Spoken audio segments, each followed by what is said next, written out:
여러분은 혹시 이런 생각을 해본 적 있으신가요? 나는 왜 돈이 안 모일까?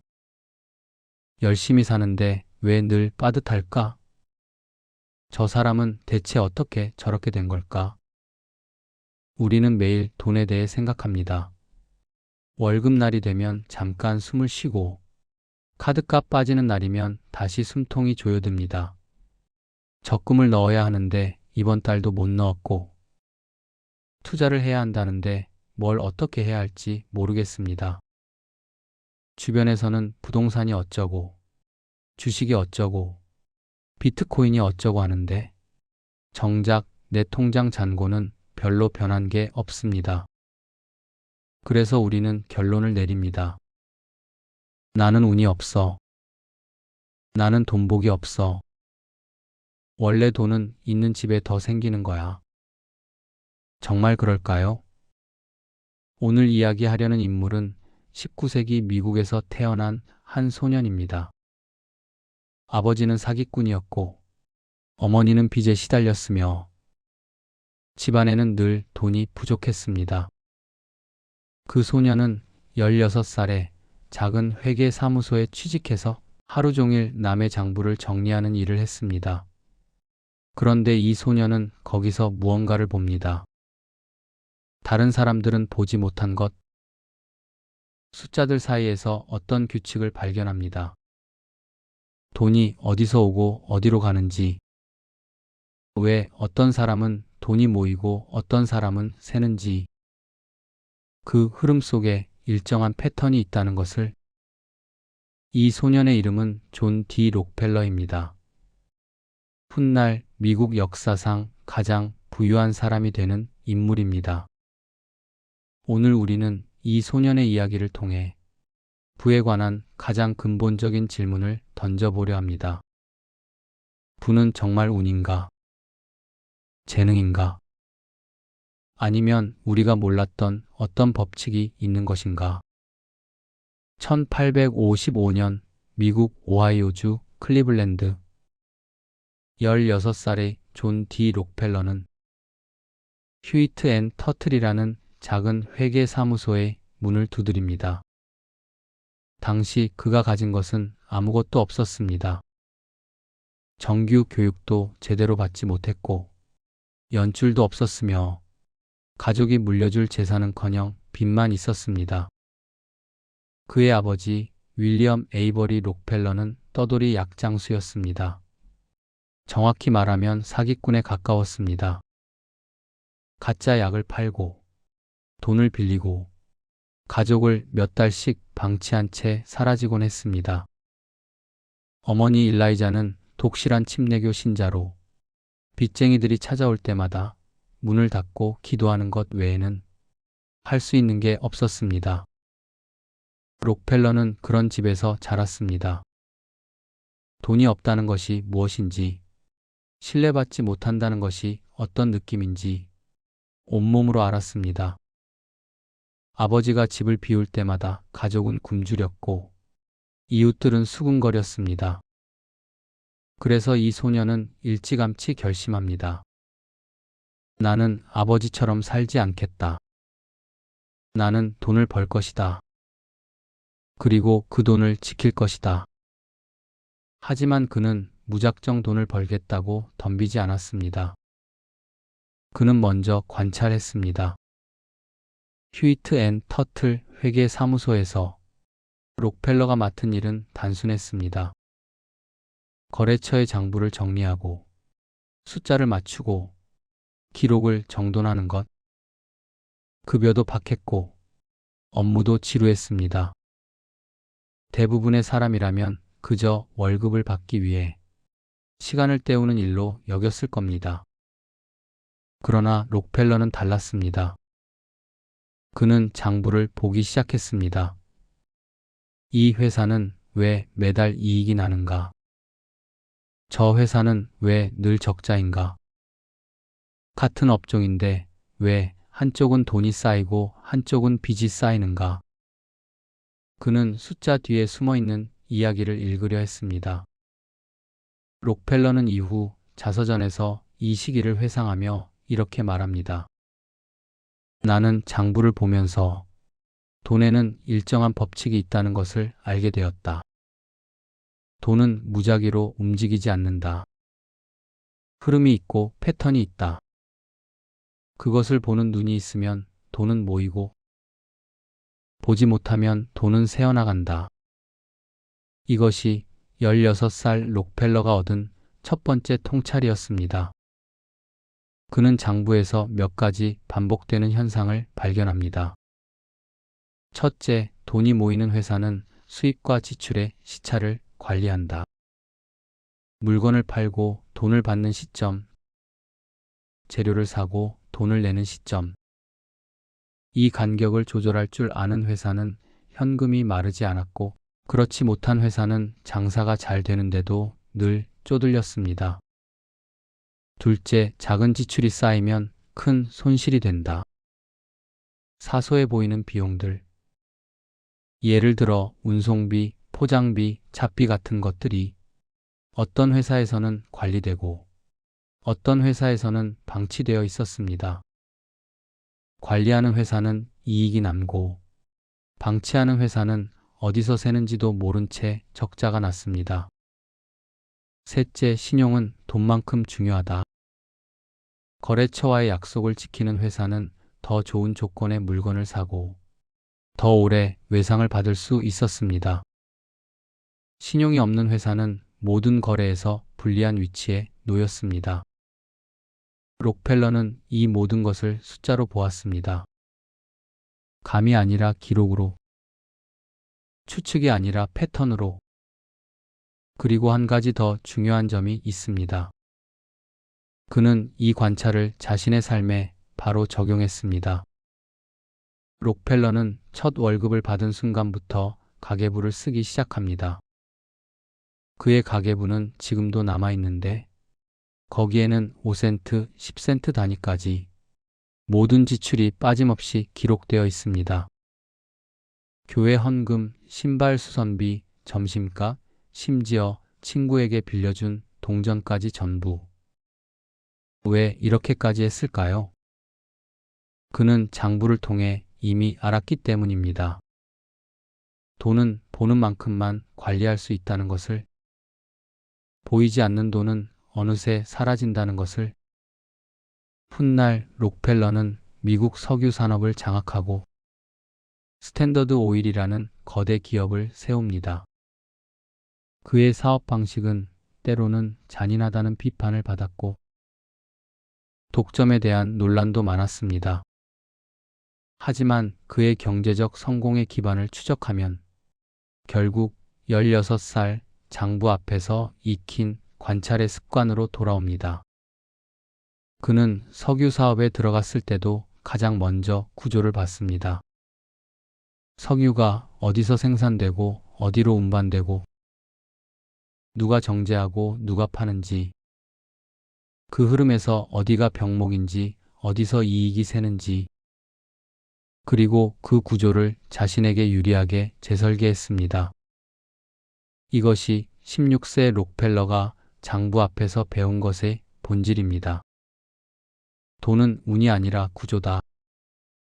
구조를 보면 흐름이 보이고 흐름을 알면 방향을 바꿀 수 있다. 이제 이 이야기를 철학의 언어로 해석해 보겠습니다. 19세기 말에서 20세기 초, 미국에 월러스 워틀스라는 인물이 있었습니다. 그는 부자가 되는 과학이라는 책을 썼는데 이 책의 첫 번째 장에서 그는 이렇게 말합니다. 부는 자연 법칙이다. 재능이나 운의 문제가 아니다. 이 법칙을 이해하고 따르는 사람에게 부가 온다. 처음 들으면 이상하게 들릴 수 있습니다. 부가 법칙이라니. 부자는 타고나는 것 아닌가? 운 좋은 사람들이 돈을 버는 것 아닌가? 워틀스는 그렇지 않다고 말합니다. 그는 부를 중력이나 물의 흐름처럼 일정한 원리에 따라 움직이는 현상으로 봅니다. 중력을 이해하면 비행기를 띄울 수 있듯이 부의 법칙을 이해하면 부를 축적할 수 있다는 것입니다. 록펠러의 이야기가 바로 이것을 보여줍니다. 그는 가난한 집에서 태어났습니다. 아버지는 사기꾼이었고 물려받을 재산은 없었습니다. 당대의 기준으로 보면 그는 운이 없는 쪽에 속했습니다. 그러나 그는 부자가 되었습니다. 미국 역사상 가장 부유한 사람이 되었습니다. 왜일까요? 워틀스의 언어로 말하면 그는 부의 법칙을 이해했기 때문입니다.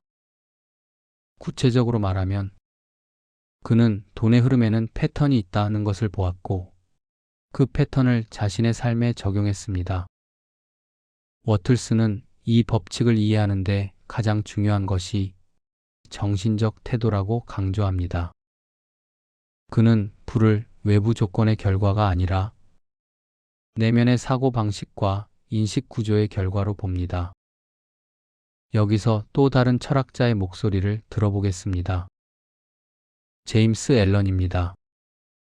그는 생각하는 대로 산다 라는 책에서 이렇게 말합니다. 사람의 삶은 그 사람의 생각이 만들어낸 결과물이다. 외부 환경은 내면 세계의 반영이다. 앨런은 우리가 세상을 어떻게 인식하고 어떤 사고 구조로 바라보느냐가 결국 우리 삶의 방향을 결정한다고 봅니다. 이것은 단순히 긍정적으로 생각하라는 말이 아닙니다. 그보다 훨씬 깊은 이야기입니다. 앨런이 말하는 것은 해석 구조입니다. 같은 현상을 보고도 어떤 사람은 기회를 보고 어떤 사람은 장애물을 봅니다. 같은 숫자를 보고도 어떤 사람은 패턴을 보고 어떤 사람은 그냥 숫자를 봅니다. 록펠러는 장부를 볼 때 대부분의 사람들과 다른 눈으로 봤습니다. 그는 숫자 뒤에 숨어있는 구조를 읽으려 했습니다. 이것이 앨런이 말하는 사고 구조의 차이입니다. 그리고 이 사고 구조는 그냥 생기는 게 아닙니다. 의도적으로 훈련되어야 합니다. 록펠러가 가계부를 쓴 것, 매일 장부를 꼼꼼히 본 것, 거래처의 성공과 실패를 분석한 것, 이 모든 행동이 그의 사고 구조를 형성했습니다. 앨런은 이렇게도 말합니다. 사람은 자신의 정신을 정원처럼 가꿀 수 있다. 잡초를 뽑고 좋은 씨앗을 심으면 아름다운 꽃이 핀다. 방치하면 잡초만 무성해진다. 록펠러가 장부 앞에서 한 일은 바로 이것입니다. 그는 자신의 정신을 돈을 이해하는 구조로 가꿨습니다. 감정적으로 돈을 바라보는 대신 분석적으로 바라보는 습관을 만들었습니다. 막연한 욕망 대신 구체적인 패턴 인식을 발전시켰습니다. 워틀스와 앨런의 철학을 종합하면 이렇습니다.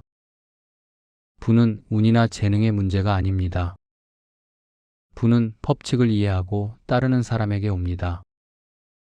그리고 그 법칙을 이해하려면 사고 구조가 바뀌어야 합니다. 돈을 어떻게 인식하고 어떻게 해석하고 어떻게 바라보는가.